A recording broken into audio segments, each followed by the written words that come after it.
और साथियों, मैं जिग्नेश मेवानी इस वीडियो के माध्यम से इस देश के सारे दलित और आदिवासी समुदाय को दिल से यह अपील करता हूं कि मेहरबानी करके इस बार 14 अप्रैल को उत्सव से ज्यादा हमारे अधिकार के लिए संघर्ष के दिन के रूप में मनाएं। जिस प्रकार से एट्रोसिटी के कानून को खत्म करने की कोशिश केंद्र की भाजपा सरकार ने की है, और जब सुप्रीम कोर्ट के सामने इस देश के दलित और आदिवासी किन परिस्थितियों में जी रहे, आज भी जाति के नाम पे उनको किस प्रकार से प्रताड़ित किया जाता है, कितनी हिंसा का शिकार 2017 के भारत में दलित और आदिवासी बनते हैं, उन सारी में से कोई भी चीजों का ब्यौरा केंद्र की भाजपा सरकार ने सुप्रीम कोर्ट के सामने नहीं रखा। और एक तरह से इस कानून को खत्म करने में भाजपा की सरकार ने सारे एफर्ट्स लगाए। ये समझते हुए मेरी आप सभी को अपील है कि इस बार 14 अप्रैल के दिन भाजपा के किसी भी नेता को बाबा साहेब के स्टैच्यू को हाथ लगाने मत दो। और मेरा आप साफ तौर पे मानना है कि यदि केंद्र की भाजपा सरकार चाहती तो सुप्रीम कोर्ट के सामने दलित और आदिवासी की पूरी परिस्थिति रखती और सुप्रीम कोर्ट को कन्विंस करती कि इस प्रकार का जजमेंट ना दिया जाए।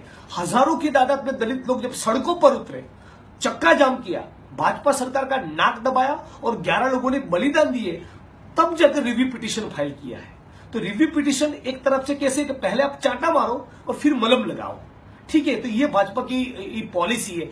मोदी जी का पूरा पॉलिटिक्स देखें तो पता चलता है कि जुबा पे, होठों पे बाबा साहब अंबेडकर की बात करते हैं, लेकिन दिल के अंदर उनके मनु छुपा बैठा है।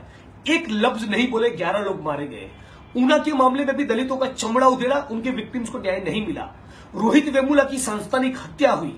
सहारनपुर के मामले में भी वो चुप रहे और भीम आर्मी के हमारे साथी चंद्रशेखर रावण को बिना फिजूल के जेल के अंदर 1 साल के डाल के रखा है। तो ये जो पूरा टॉर्चर है, ये लोग संविधान को बदलना चाहते हैं। उनका नेता हेगड़े साफ तौर पे कह चुका है, हम यहां इस देश के संविधान को बदलने के लिए। तो ये संघ परिवार और भाजपा नाम की जो ताकत है, जो पूर्ण रूप से लोकतंत्र और संविधान को खत्म करना चाहते हैं, एट्रोसिटी के कानून को भी खत्म करना चाहते हैं। तो हमारा अपील है, यदि इस दिन के प्रधानमंत्री और केंद्र की भाजपा सरकार 14 अप्रैल के पहले ऐसा खातरी गारंटी दलित और आदिवासी को नहीं देती कि यदि रिव्यू पिटीशन खारिज हो गया तो वो शाहबानो जजमेंट की तरह ऑर्डिनेंस लेकर आएंगे। आप ऑर्डिनेंस का गारंटी दो ना। आप कहो कि दोनों जजों के सामने इंपीचमेंट की मोशन मूव करेंगे। केंद्र की सरकार के साथ पार्लियामेंट के अंदर जितने भी दलित और आदिवासी एमपी बैठे हैं, वो क्या जख मार रहे हैं? वो रिजाइन करें, मोदी जी पे प्रेशर बनाए कि भी क्यों आप ऑर्डिनेंस लेकर नहीं आ रहे हो? क्यों दोनों जजों के सामने सारे दलित और आदिवासी एमपी मिलकर इंपीचमेंट का मोशन क्यों ना मूव करें? यदि आपको शर्म हो, आपके अंदर कुछ भी हया बाकी हो, तो बाहर निकलो और हमारे साथ मैदान में आओ। हम भी विधायक हैं, लेकिन केवल असेंबली में बात नहीं करते, सड़कों पर जनता के बीच में आना पड़ेगा। आप एमपी बन गए तो इस मामले में मौन रहेंगे, खामोश रहेंगे तो दलित और आदिवासी समाज सहन करने वाला नहीं है। आप अपनी जबान खोलिए, मोदी जी पे प्रेशर बनाइए कि इन दोनों जजों को निकाला जाए।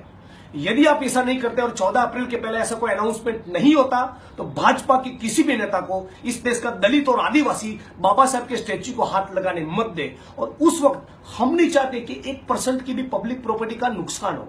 हिंसा तो किसी किस्म पे ना हो। हिंसा का स्पेशलाइजेशन तो इन दंगाइयों का, हमारा वो काम नहीं। हम कानून और संविधान के दायरे में रह के प्रोटेस्ट करेंगे। जगह जगह पर हर एक स्टैच्यू के बगल में सारे भीम सैनिक, सारे आदिवासी लीडर्स, कार्यकर्ता हाथ में प्लेकार्ड लेकर खड़े रहे। उनको शर्मिंदा करें कि कुछ तो शर्म करो। इस देश के लोकतंत्र और संविधान को बदलने की बात भाजपा के लोग कर रहे हैं, तो भाजपा के कैंप में जाकर बैठो। जिन्होंने ऊना में दलितों का चमड़ा उधेड़ा, जिनकी पॉलिटिक्स के चलते हमारे साथी चंद्रशेखर आजाद को जेल में डाल के रखा है, जो एट्रोसिटी के पूरे कानून को खत्म करना चाहते हैं, कुछ तो करो। उनको शर्म करने के लिए हम उनको शर्मिंदा करेंगे। हिंसा बिल्कुल ना हो, लेकिन उनका जमकर विरोध हो। उनको कहा जाए तुम्हारी कोई औकात ही नहीं कि बाबा साहब के स्टैच्यू को हाथ लगाओ। यही बात मोदी जी को भी कहना चाहते हैं कि तुम्हारे होठों पे बाबा साहब है, दिल में मनु है। कृपया इस बार 14 अप्रैल में बाबा साहब के स्टैच्यू को हाथ मत लगाना, किसी को भी मत लगाने दो। लेकिन दोबारा बार बार कह रहा हूं, हमारी ओर से कोई हिंसा ना हो। हम उनका विरोध करेंगे, लेकिन डेमोक्रेटिक में। हाथ में पोस्ट कार्ड लेकर खड़े रहे बाबा साहब के स्टैच्यू के बगल में, कहे कि हे भाजपा के गद्दारों, तुम्हें कुछ शर्म बाकी हो तो बाबा साहब के स्टैच्यू को हाथ मत लगाना। यही मेरा अपील है। 14 अप्रैल उत्सव का दिन है, लेकिन इस वक्त देश में जो हालात है और जिस प्रकार से हमारा उत्पीड़न हो रहा है, जिस प्रकार से दलित आदिवासी को दबाया जा रहा है, जिस प्रकार से इस कानून को खत्म कर लिया जा रहा है, मैं इस बार अपील करता हूं उसको उत्सव के तौर पे नहीं, हमारे संघर्ष और अस्तित्व के तौर पे उसको सेलिब्रेट किया जाए। आज हमारा अस्तित्व खतरे में है, हम क्या सेलिब्रेट करेंगे? इस देश के दलितों की क्या हालत है? इस देश के आदिवासियों की क्या हालत है। तो मेरा मानना है हम इस बार 14 अप्रैल को सेलिब्रेट करने के बजाय उसको संघर्ष के मैदान में सेलिब्रेट करें। यही मेरा अपील है। जय भीम।